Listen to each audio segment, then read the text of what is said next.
She looked like any college student nursing a beer in flannel and jeans. But when the cocky Navy SEAL mockingly asked her call sign, expecting to embarrass some wannabe, her two-word answer made him drop his drink and frantically speed dial his commanding officer. Want to know what Ghost 9 meant and why everything changed in that crowded bar? Before you watch, full story, comment below from. Which country are you watching? Don't forget to subscribe. The neon lights of Murphy's Tavern cast a red glow across the crowded bar as Lieutenant Commander Marcus Steele Rodriguez nursed his third beer. After 18 months of deployment, this shore leave felt like heaven. Another round. His teammate, Chief Petty Officer Jake Bulldog Morrison, called out. The other SEALs cheered, their voices mixing with the Friday night crowd. Marcus was scanning the room when his eyes landed on a figure at the far end of the bar. A woman sat alone, her dark auburn hair catching the light. There was something about her posture, alert, controlled, like a coiled spring, that immediately caught his attention. I'll be right back, Marcus told his team, making his way across the crowded floor. She looked up as he approached, and Marcus found himself momentarily stunned by her eyes, steel gray, sharp and assessing. Beautiful but dangerous. Mind if I join you? He asked. She studied him for a moment, taking in everything from his military haircut to his posture. Free country, she replied, her voice carrying a hint of an accent. I'm Marcus. Thanks for not shooting me down immediately. A ghost of a smile played at her mouth. The night is young. Ouch. I'm guessing you get hit on a lot. More than I'd prefer, she admitted, sipping what looked like whiskey neat. Let me guess, Navy? SEAL Team 6, just back from deployment. How'd you know? The way you move. The haircut. Your friend's over there trying very hard not to look military while screaming military. She nodded toward his teammates. Marcus had to admit she was right. You've got a good eye. What about you? I work in security. Private sector? Something like that. Marcus leaned closer, intrigued by her evasiveness. Come on, you can't be that mysterious. She turned to face him fully, and Marcus felt a chill at the intensity in her eyes. Did I ask? Fair point. At least tell me your name. Call me Alex. Before Marcus could press further, Alex suddenly tensed. Her hand moved slightly toward her waist. Marcus's training kicked in as he began scanning for threats. What is it? He asked quietly. Nothing, she replied, but her body language said otherwise. Thought I recognized someone. The tension broke when new sailors entered, loud and drunk. Alex relaxed slightly but kept watching the entrance. So, Marcus tried again. Tell me something interesting about yourself. Alex considered this. I speak 7 languages, can field strip an M4 blindfolded in 30 seconds, and once spent 3 weeks living off grubs in the Amazon. Marcus blinked. That's not your average security job. I never said it was average. A commotion erupted near the entrance, college kids arguing with off-duty Marines. Marcus started to get up, but Alex was already moving. She crossed the room with fluid grace, arriving before anyone else had processed what was happening. Marcus couldn't hear what she said, but within 30 seconds, both groups had backed down and separated. She returned as if nothing had happened. How did you do that? Marcus asked, genuinely impressed. Years of practice. Insecurity? Alex fixed him with a look that could freeze fire. Drop it. But Marcus was persistent. Look, I'm not prying into classified stuff. I'm just trying to get to know you. Why? The simple question caught him off guard. What do you mean, why? Why me? There are plenty of other women here who'd chat with a Navy SEAL. Women who won't ask uncomfortable questions. Marcus considered seriously. Because you're interesting. Because you're clearly dangerous in a way most people would find intimidating. But I find fascinating. And because getting to know you would be worth the effort. Alex studied his face as if determining his sincerity. Finally, she nodded toward his teammates. Your friends are getting restless. Marcus glanced over. His team was indeed ready to leave. It was getting late. Come with us, he said impulsively. Better place down the street, Alex shook her head. I don't think that's a good idea. Why not? Because I'm not who you think I am. I don't think you're anyone in particular. I just think you're someone I'd like to spend more time with. For a moment, Alex looked like she might say yes. Then something shifted. Trust me on this one. Marcus pulled out his phone. At least let me give you my number. Alex recited a number back. Text me. If you still want to talk tomorrow, when you've sobered up and thought about it, Text me. I'm not drunk. Maybe not. But you're not thinking clearly either. As Marcus rejoined his team, Bulldog immediately pounced. So, who was she? Alex works in security. Dude, Danny chimed in. That woman looked like she could snap your neck without breaking a sweat. She's not that scary, Marcus lied. The hell she's not, Jake laughed. Did you see how she handled those idiots? She moved like one of us. Marcus waited until the next afternoon to text. Still thinking about that conversation. Coffee? The response came immediately. Pier 47, 1400 hours. Come alone? Marcus stared at the message. Military time and casual conversation? And why specify coming alone? At exactly 1400 hours, Alex was already at Pier 47, looking out at the water. She'd traded jeans for dark slacks and a fitted jacket that couldn't hide her athletic build. You came, she said without turning. That sounded less like invitation, more like order. Alex finally faced him. In daylight, he could see faint scars along her jawline and above her left eyebrow. Battle scars. I wanted to apologize for last night. I was evasive, putting it mildly. I'm not used to talking to people outside of work. What kind of work requires you to be that guarded? Instead of answering, Alex showed him a news article on her phone. Terrorist cell neutralized in coordinated strike. Details remain classified. I was there, she said simply. Marcus felt his blood cool. You were there how? I was the one who went in first. The pieces clicked together. Alex, what's your call sign? She was quiet so long Marcus thought she wouldn't answer. When she finally spoke, her voice was barely a whisper. Ghost 9. The name hit Marcus like a physical blow. Ghost 9 was a legend in special operations circles. A phantom operative whose exploits were whispered in secure briefing rooms. The operative who'd single-handedly extracted a diplomat from Syria. Who'd infiltrated terrorist camps and prevented major attacks. Who'd disappeared into Colombian jungle and emerged with intelligence that shut down entire drug networks. Marcus had always assumed Ghost 9 was a man. Jesus Christ, he breathed. You're Ghost 9. Alex's expression was unreadable. Now you understand why I said you didn't know who I was. Marcus's mind raced. Ghost 9 wasn't just any operator. She was considered one of the most effective covert assets in the entire U.S. military. How long? He asked. 8 years active. 12 if you count training. Training started when you were 18. 16. I was recruited early. Marcus leaned against the railing, processing. So last night when you said security, I wasn't lying. Just not telling the whole truth. And now you are? Why?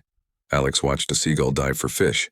Because I'm tired of lying. And because I haven't had a normal conversation with someone in 3 years and I forgot how good it felt.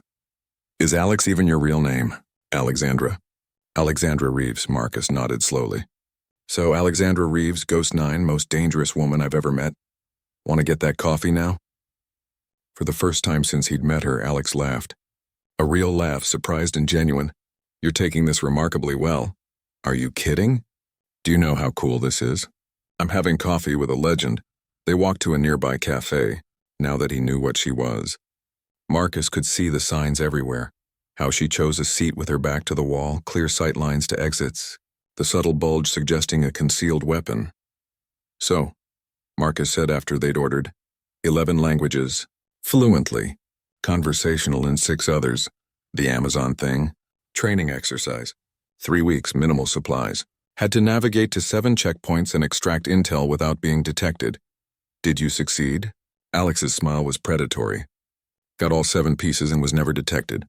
The opposing team didn't know I'd been there until the exercise ended. What made you choose this life? Alex's expression darkened. I didn't choose it so much as it chose me. I was in a bad situation at 15. Someone saw potential and offered a way out. She didn't elaborate and Marcus didn't press. What about you? She asked, family tradition mostly. But also, I wanted to make a difference. Be part of something bigger. And have you made a difference? Marcus considered. I hope so. We've saved lives, stopped bad guys. But sometimes I wonder if we're just putting band-aids on problems that need surgery. That's the job, Alex said quietly. We do what we can, where we can, when we can. Can't save everyone, but we can save someone. They sat in comfortable silence. Marcus found himself studying Alex's profile, trying to reconcile the woman across from him with the legendary operative whose missions he'd heard whispered about. "Can I ask something?" he said finally. "Shoot. Don't you ever want a normal life? House, regular job, maybe a family?" Alex was quiet for a long time. "I used to. When I was younger, I thought maybe someday. But this job, it changes you. The things I've seen, done, I'm not sure I'm capable of normal anymore." "That's bullshit," Marcus said firmly. Alex looked surprised. "Excuse me? You're not broken, Alex. You're not some emotionless killing machine. You're sitting here having coffee, laughing at my jokes, worrying about whether you deserve normal. That sounds pretty human to me. You don't know what I've done. I know what I see right now. A woman who's spent years putting her life on the line for people she'll never meet. That's not something to be ashamed of." Alex stared at him. "You really believe that?" "I really do." She looked away, struggling with something. "I've killed people, Marcus. A lot of people. So have I. It's different when you're alone behind enemy lines and the only thing between a terrorist and innocent lives is you." "Stop," Marcus said gently. "You don't have to justify yourself to me." Alex looked up, tears threatening. "How can you be so understanding?" "Because I've been close enough to where you've been. I know what it's like to carry that weight." Marcus reached across and gently took her hand. She tensed, then relaxed. "So what happens now?" she asked. "Now we finish our coffee. Then maybe you let me take you to dinner. Somewhere we can talk about normal things like favorite movies and whether aliens exist." Alex laughed despite herself. "Aliens definitely exist. I've seen the classified reports." "Of course you have." 3 weeks later, Marcus was beginning to think he might be falling in love with Alexandra Reeves.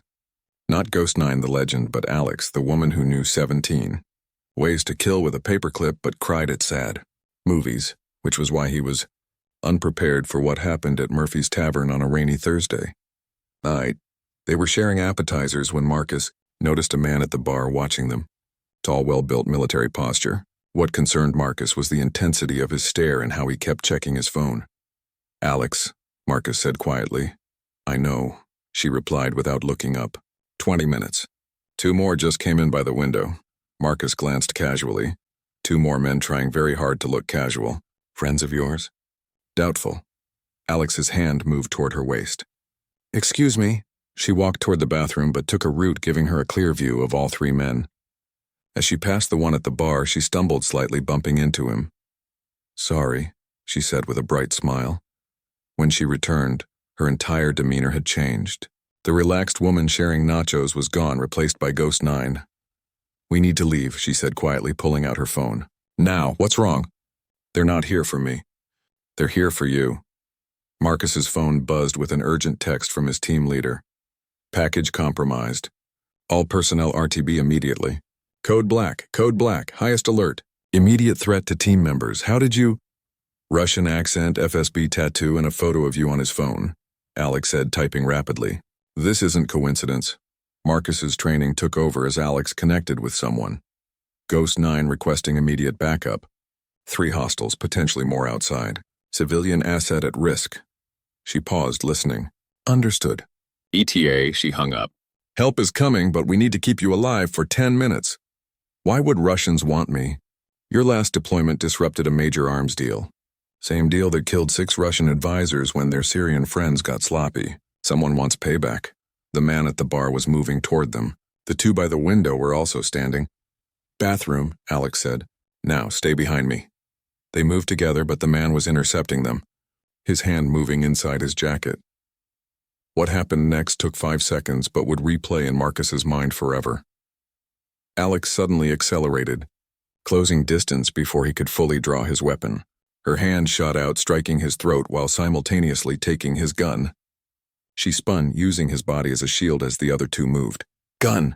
Someone screamed and chaos erupted. Alex pushed Marcus toward the back exit while keeping the stolen pistol trained on the others.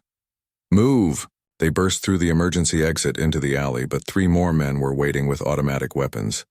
Alex dove behind a dumpster, pulling Marcus with her as bullets started flying. The sound was deafening in the narrow alley. "Stay down," Alex shouted, returning fire with clinical precision. Despite their superior firepower, the 3 men found themselves pinned down. "How many rounds?" Marcus called out. "Enough," Alex replied grimly. "But not enough." Then Marcus heard helicopter rotors approaching fast and low. A black helicopter swept over the alley and ropes dropped from both sides. 6 figures in full tactical gear fast roped down. The gunfire stopped immediately. Ghost 9. Report, came a voice from one of the operatives. 3 hostiles neutralized. 3 more secured, Alex replied, standing. Asset is secure. Marcus looked around. The 3 shooters were all down. Not dead, but incapacitated with precision shots to arms and legs. The tactical team was already zip-tying them. Ma'am, one operative said to Alex. Transport is standing by. Alex looked at Marcus with uncertainty in her eyes. You need to go with them. They'll debrief you and make sure there are no other threats. What about you? I have to finish this. Marcus understood. Alex's world was one of loose ends and operational security. Alex, he said as the tactical team organized extraction. Yeah? Thank you. She stepped close and kissed him quickly. Stay safe, sailor. As Marcus was led to the helicopter, he looked back to see Alex talking with her commanding officer. Even from distance, he could see the respect in the other man's posture. She wasn't just Ghost 9 to them, she was their ghost. The debriefing lasted 18 hours. When they finally released him, Alex was waiting in the lobby. She looked tired, the exhaustion of someone carrying a heavy burden too long. Hey, he said, settling beside her. Hey yourself. How'd it go? Long, thorough, they're convinced the threat's been neutralized. Marcus studied her face. How about you? Alex nodded. The 3 we took alive gave up their entire network. Revenge operation by unhappy arms dealers. Good news is it was limited. They only wanted you, not your whole team. Lucky me. Marcus. Alex began, then stopped, struggling with something. What is it? This is what my life is like. Russian operatives in bars, gunfights in alleys, tactical teams from helicopters. This is normal for me. Marcus waited. Last night wasn't some freak occurrence. It's Tuesday. And you were in danger because you were with me. I'm a magnet for this trouble. So? Alex looked at him like he'd lost his mind. So? You could have been killed. Because of me. But I wasn't killed. Because of you. Marcus took her hand. Alex, you saved my life. This time. What about next time? I can't ask you to live like this. Marcus was quiet, thinking. Can I tell you a story? Alex nodded reluctantly. SEAL training, there was this instructor. 20-year veteran, Purple Heart, Bronze Star. One day he told us about his wife. How she'd married him knowing he might deploy for months, might come home injured, might not come home at all. Marcus paused. I asked him why she stayed. He said she understood that loving someone meant accepting all of them. Not just the safe parts, but all of them. The dangerous job, the night terrors, the deployments, the constant worry. She stayed because the man she fell in love with included all those things. Alex stared at him intently. I'm not asking you to quit. Alex, I'm asking you to let me decide for myself whether I can handle loving someone whose job it is to save the world. And can you? I don't know, Marcus admitted. But I'd like to find out. Alex was quiet for a long time. It's not just the danger. I travel constantly. Sometimes for months. I can't tell you where or when I'll be back. Can't even tell you if I'm okay. There will be times you won't hear from me so long you'll wonder if I'm dead. My last deployment lasted 8 months, Marcus pointed out. I couldn't tell you where I was going either. It's different with classified solo missions in hostile countries. Different how? When you deploy with your team, someone knows where you are. Someone has a plan to get you if things go wrong. When I'm out there, I'm completely alone. If something happens, it might be weeks before anyone knows I'm missing. Marcus felt a chill. How often do you do those missions? Often enough, they sat in silence. Marcus tried to imagine loving someone who regularly disappeared into dangerous situations with no backup, no communication. I need you to understand something, Alex said finally. 12 years doing this. In that time, exactly 3 relationships lasted longer than a month. All 3 ended when the men decided they couldn't handle the uncertainty and fear. What did you do? I let them go. Because they were right. It's not fair to ask someone to live like that. But you're asking me anyway. No. I'm telling you what you'd be getting into, then letting you decide. But Marcus, really think about this. Don't just tell me what you think I want to hear. Marcus did think. About nights wondering if Alex was safe. About months of silence, not knowing if she was dead or alive. About constant fear that someday she might not come home. He also thought about the woman who'd saved his life without hesitation. Who'd laughed at his jokes and cried at movies. Who'd trusted him with secrets that could get them both killed? "I want to try," he said finally. Alex studied his face. "Are you sure?" "No, but I'm sure I want to find out." For the first time since the bar incident, Alex smiled. "Okay then, okay?" "Okay, we'll try. But Marcus, the first time this becomes too much, the first time you decide you can't handle it, tell me. Don't try to tough it out. Just tell me and I'll understand." Marcus nodded. "Deal, but same goes for you. If having someone to worry about makes your job harder, you tell me." "Deal." They shook hands solemnly like signing a contract. Then Alex started laughing. "What's funny? Most couples worry about whose turn to do dishes. We're going to worry about whether the other's been captured by enemy operatives." Marcus grinned. "At least we'll never be bored." Epilogue: 5 years later, the mission briefing room was filled with tension as Colonel Alexandra Rodriguez, she'd kept her call sign but taken Marcus's name, studied the screen before her. At 34, she was now the most senior field operative in her unit, with a legend that had grown beyond anything she'd imagined. The mission: rescue 3 American journalists captured by terrorists in the Syrian mountains. Hostile terrain, well-armed enemy, hostages in a compound designed to repel rescue attempts. Exactly the kind of mission Ghost 9 had built her reputation on. "Window is narrow," her handler Colonel Mitchell was saying. "Intelligence suggests they're moving the hostages in 72 hours. If we act, it has to be now." Alex studied satellite photos. The compound was built into a mountainside with multiple defensive positions and only 2 heavily guarded approaches. "Alone?" she asked. "Your choice. We can put together a small team if needed." Alex ran through scenarios. A team meant additional firepower but also more variables, more chances for things to go wrong.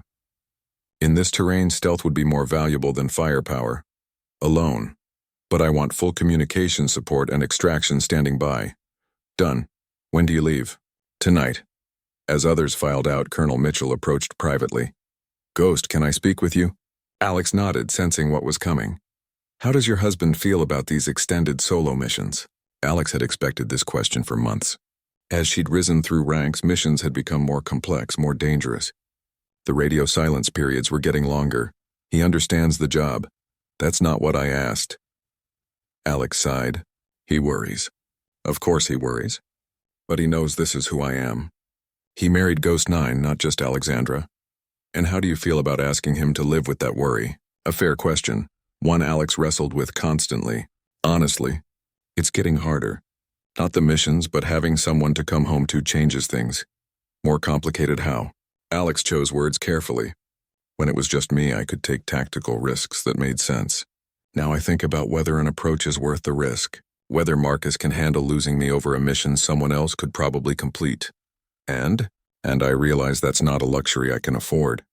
When I'm out there, I have to be willing to do whatever it takes. If I start second-guessing because I'm worried about a husband back home..." She didn't finish, but Mitchell understood. In their work, hesitation could mean mission failure and innocent deaths. "Have you talked to him about this?" "Some. But how do you tell someone you love that you might choose the mission over coming home to them?" Mitchell was quiet. "Maybe the real question is, would you?" Alex stared at him. It was the question she'd been avoiding. "I don't know," she admitted. "And that scares the hell out of me." That evening, Alex sat in her home office reviewing mission files. Marcus was in the kitchen making dinner, humming off-key. Such a normal domestic sound that it made her chest tight. "Dinner's ready," Marcus called. Alex joined him in the dining room. He'd made her favorite, grilled salmon with roasted vegetables and opened wine they'd been saving. "What's all this for?" she asked. "Do I need a reason to cook for my wife?" Alex smiled but could see something in his expression. After 5 years, she'd learned to read his moods. "You know I'm leaving tonight." Marcus nodded. "I figured. You get that look when you're about to disappear." "What look?" "Like you're already gone." The words hit harder than expected. "I'm sorry. I don't mean to..." "I know. It's not your fault. It's how you cope with the transition." They ate in comfortable silence, but Alex felt the weight of unspoken words. "Marcus," she said finally. "Yeah? Do you ever regret it?" "Marrying me?" Marcus set down his fork. "Why would you ask that?" "Because this is getting harder. Missions are longer, more dangerous. I'm gone more than I'm home." Marcus was quiet. "It's not getting harder. It's getting different." Different how? In the beginning, I'd worry about whether you were safe. Now I worry about whether you'll decide this life is too complicated with a husband in it. Alex felt punched in the stomach. Marcus, I would never, wouldn't you? Marcus interrupted gently. Alex, I've watched you grow into your role. You've become not just Ghost 9, but the Ghost 9. The person they call when no one else can get the job done. I've seen how that weight affects you. Alex stared at her plate. I'm not saying you should quit. I knew who you were when I married you. But I need you to be honest about where your head is. I don't know where my head is. That's the problem. Marcus reached across and took her hand. Then figure it out. Because I can handle the danger, the uncertainty, the deployments, but I can't handle feeling like I'm holding you back from what you were meant to do. You're not holding me back, aren't I? When you're out there, do you think about me? Make decisions differently because you know I'm waiting? Alex was quiet. Yes, and how does that feel? Terrifying. Because if I start pulling punches to keep myself safe, people die. Innocent people counting on me to do my job. Marcus nodded slowly. So what do we do? I don't know. I've never been in this situation. Neither have I. As Alex prepared to leave, Marcus helped check her equipment, a ritual they'd developed. How long this time? He asked, inspecting her communication devices. Could be 1 to 3 weeks depending on how things develop. Marcus nodded. Extract is standing by? Full support. They'll come get me if things go sideways. Good. Marcus finished and stepped back. All set. Alex shouldered her pack and moved toward the door, then stopped. Something felt different about this departure, Marcus, yeah? I love you. He smiled, but there was something sad in his eyes. I love you too. Come home safe, Alex. Always do. As Alex drove toward the airfield, she couldn't shake the feeling that something had fundamentally shifted. For the first time since they'd married, she felt like they were both questioning whether their relationship could survive her job's demands. The thought should have been devastating. Instead, Alex found herself strangely relieved. At least now they were being honest about the challenges. The question was, what were they going to do about it? The mission in Syria went sideways on day 2. Alex had successfully infiltrated and located the hostages, but an unaccounted patrol returned early. What should have been a quiet rescue became a running firefight through mountain terrain. 18 hours later, Alex was pinned in a cave system with 3 injured journalists and dwindling ammunition. The enemy had superior numbers and terrain knowledge. Her communication equipment was damaged. She couldn't call for extraction. For the first time in her career, Alex was hesitating. Every tactical solution involved significant personal risk. There was a route through the caves to get hostages to extraction, but it required Alex to stay behind and hold off pursuers, possibly permanently. There was a way to signal for help, but it meant exposing herself to enemy fire. Normally, Alex would have chosen the option with the best chance of saving the hostages, regardless of personal cost. That's who Ghost 9 was, but crouched in darkness listening to wounded journalists trying to stay quiet. All she could think about was Marcus. About their dinner conversation. About the look in his eyes when he'd said goodbye. Ma'am? One of the journalists, a young woman named Sarah, crawled over. What's the plan? Alex looked at her. Mid-20s, probably someone's daughter, girlfriend. The kind of person Alex had spent her career protecting. Working on it, Alex replied. But the truth was, Alex was paralyzed. For the first time professionally, she was more afraid of not coming home than of failing the mission. The realization hit like a physical blow. This was exactly what she'd feared. Having someone to love had fundamentally changed her ability to do her job. Alex closed her eyes and thought about Marcus. About their wedding, quiet evenings, the life they'd built. Then she thought about 3 people depending on her. When she opened her eyes, Ghost 9 was back. Okay, she said to Sarah. Here's what we're going to do. The plan was risky. Alex would create a diversion to draw enemies away, giving journalists a chance to reach extraction. It meant staying behind to hold off superior numbers with limited ammunition. As Alex prepared, her damaged radio crackled. Ghost 9. Do you copy? This is Overwatch, Alex grabbed it. Overwatch, this is Ghost 9, I copy barely. Ghost 9, we show your position. Extraction inbound, ETA 12 minutes. 12 minutes. Alex looked at her ammunition and did quick math. She could hold them off for 12 minutes, probably. Copy Overwatch. Hostages will be at extraction point Alpha in 10 minutes. Understood. What about you? Alex was quiet. I'll be right behind them. It was a lie, and they both knew it. As Alex prepared her diversionary assault, Sarah grabbed her arm. You're not coming with us, are you?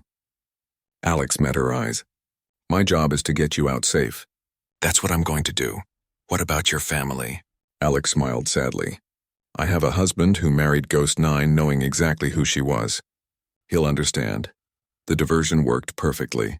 Alex's assault drew enemies away from the cave system, allowing the journalist to reach extraction safely. The helicopter was waiting as promised, but as expected, Alex was cut off from extraction by superior numbers. She fought a running battle through mountain terrain, using every piece of cover and tactical advantage. When ammunition ran out, she switched to sidearm. When that ran dry, knives. When those were gone, her hands thought Ghost 9 had never been captured alive and wasn't about to start. The rescue team found her 16 hours later, unconscious but alive in a hidden ravine 2 miles from extraction. 3 bullet wounds and severe concussion, but she'd evaded capture until backup arrived. The journalists were safe. Mission was successful. Ghost 9's legend had grown again. But as Alex drifted in the medical helicopter, there was only one thing on her mind. Marcus. Marcus was waiting at the military hospital when Alex's helicopter landed. He'd been pacing for 6 hours since the call that she'd been found alive but injured. After 8 hours of surgery, a doctor emerged. She's stable. Bullet wounds were clean. We've repaired the damage. The concussion is concerning, but scans look good. She should make full recovery. Marcus could breathe again. Alex looked small in the hospital bed, surrounded by monitors and IVs. Her face was bruised, bandages covering bullet wounds, but she was alive. She'd come home. Marcus pulled up a chair and took her uninjured hand. Hey, hero. You scared the hell out of me. When Alex finally woke 18 hours later, Marcus was asleep in the chair. He looked exhausted. Marcus, she said softly. His eyes opened immediately. 5 years of marriage to a special operator had trained him to wake fast. Hey, how do you feel? Like I got shot 3 times and fell down a mountain. Which is exactly what happened. Marcus laughed despite himself. Only you would make jokes in a hospital bed. It's either that or cry, and Ghost 9 doesn't cry. Alexandra Rodriguez does, though. And she's allowed to. Alex looked at him seriously. I almost didn't come home this time. Marcus was quiet. I know, they told me what happened. How you stayed behind so the hostages could escape. And how do you feel about that? Marcus considered carefully. Proud and terrified. And grateful you're here. Even though I chose the mission over coming home safe? Alex, that's who you are. That's who you've always been. If you'd chosen differently, you wouldn't be the woman I fell in love with. Alex felt tears threatening. I was afraid you'd be angry. That you'd feel like I'd broken a promise. What promise? To come home. To not choose the job over you. Marcus leaned forward and gently brushed away a tear. Alex, I never asked you to choose me over the job. I asked you to be honest about where your priorities were. There's a difference, is there? Because from that cave, it felt like I was choosing between saving 3 people and coming home to you. And you chose to save 3 innocent people. That's exactly what I would have expected. Alex stared at him. You're not angry? I'm angry you were put in that position. Angry your communication failed. Angry you were alone so long with no backup. But I'm not angry at you for doing your job. I thought about you, you know. When I was planning my diversion, I thought about our dinner conversation, about whether having someone to come home to was making me hesitate. And it was. For a few minutes I couldn't think tactically because I was too afraid of not seeing you again. Marcus nodded. That's what I was afraid of. Not that you'd get hurt, but that worrying about me would interfere with your ability to do what you do best. So what do we do now? Marcus was quiet for a long moment. I think we need to have a serious conversation about the future. Alex felt her heart sink. You want a divorce? What? No, Marcus looked shocked. Alex, I don't want a divorce. But I think we need to figure out how to make this work long term. I don't understand. Marcus chose his words carefully. I think the problem isn't that you love me. The problem is you're afraid loving me makes you weak. But it doesn't, Alex. It makes you human. Being human is a liability in my job. No, being human is what makes you good at your job. You don't risk your life for abstract concepts. You risk your life for people. Real people with families and dreams. That's what drives you. Alex considered this. So what are you saying? I'm saying maybe instead of seeing our relationship as a complication, we should see it as a source of strength. You fight harder to come home because you have something to come home to. That's not weakness, that's motivation. And what if someday I have to choose between completing a mission and coming home to you? Marcus met her eyes steadily. Then you complete the mission. Because that's who you are and I love who you are. Even if it kills me? Even then. Because I'd rather have 10 years with the real you than 50 years with someone who gave up being herself to keep me comfortable. Alex felt more tears coming. How can you say that? Because it's true. Alex, I didn't marry you hoping you'd change. I married you hoping you'd stay exactly who you are. Alex was crying openly now and Marcus gently pulled her into his arms. I love you, she whispered against his shoulder. I love you too, all of you. Ghost 9 included. They held each other for a long time. Finally, Alex pulled back and looked at Marcus seriously. I want to keep doing this job, for as long as they'll let me. I know. It's going to be hard on both of us. I know that too. And I can't promise I'll always come home. I'm not asking you to promise that. I'm asking you to promise you'll keep being the person I fell in love with. Alex smiled through her tears. I can promise that. Then we're going to be fine. 2 years later, the retirement ceremony was held at the same facility where Alex had received countless mission briefings. After 15 years of active service and more successful operations than most would believe, Ghost 9 was finally hanging up her call sign. Marcus stood in the audience in his dress uniform, trying not to let his pride show too obviously. Beside him sat their 8-year-old daughter, Emma, still too young to understand exactly what her mother did, but old enough to know it was important. Ladies and gentlemen, the general was saying, it is my honor to present the Presidential Medal of Freedom to Colonel Alexandra Rodriguez, call sign Ghost 9, in recognition of her extraordinary service to our nation. As Alex stepped forward to receive the medal, Marcus thought about the journey that had brought them here, the years of uncertainty and separation, the missions that had pushed Alex to her limits, the nights they'd spent talking about whether they could make their unconventional life work. Somehow they'd made it work. More than that, they'd thrived. Alex had continued her career for 10 more years after the Syria mission, taking on increasingly complex operations and becoming one of the most decorated special operations officers in military history. She'd been wounded twice more, captured once, and escaped within 12 hours, and had saved more lives than either could count. 3 years ago, when Alex discovered she was pregnant, they'd both assumed her career was over. But after Emma was born, Alex found ways to adapt, taking on strategic planning and shorter missions that kept her closer to home. Mom looks pretty, Emma whispered as Alex returned with her medal. Yes, she does, Marcus agreed. After the ceremony, Alex was surrounded by colleagues and admirers. Marcus watched from across the room as his wife graciously accepted congratulations and told sanitized versions of her most famous missions. Daddy, Emma tugged on his sleeve. Why is everyone making such a big deal about Mommy's job? Marcus knelt to his daughter's level. Because your mommy spent years helping people who couldn't help themselves. She kept a lot of families safe, like us, and like thousands of other families all over the world. Emma considered this seriously. Is she going to keep doing that? In a different way. She's going to train other people to do what she used to do. Alex had accepted a position at the training facility, where new special operations officers learned their craft. She'd be passing on Ghost 9's legacy to the next generation. Uncle Jake says Mommy was the most dangerous person in the world, Emma said matter-of-factly. Marcus laughed.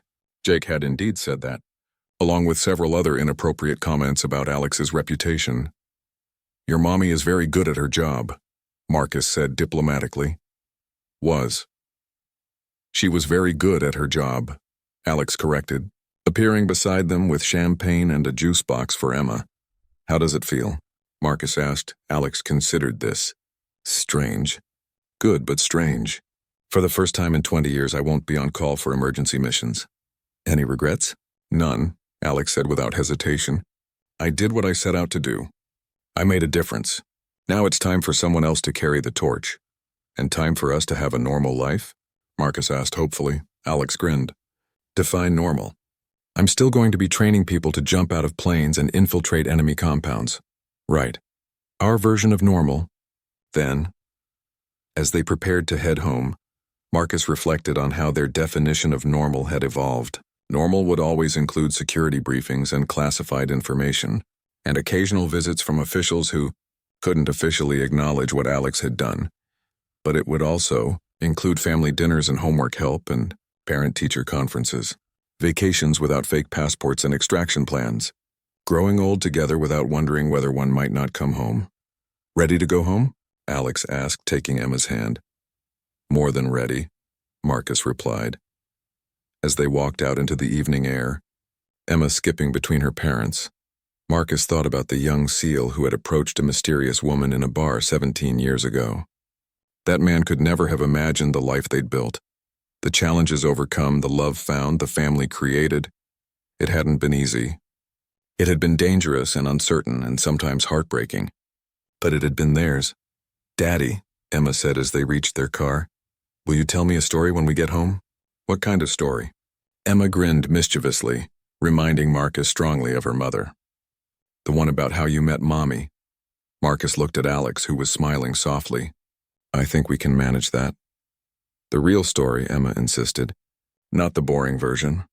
"Okay, but you have to promise not to tell your friends at school that your mommy used to be a secret agent." "I promise," Emma said solemnly. Then in a whisper, "But she really was one, right?" Marcus and Alex exchanged glances. "The best one who ever lived," Marcus confirmed. As they drove home through quiet suburban streets to their normal house in their normal neighborhood, Marcus reflected on the extraordinary woman beside him. Ghost 9 might have officially retired, but Alexandra Rodriguez, wife, mother, and legend, was just getting started on the next chapter of her story, and Marcus couldn't wait to see what came next.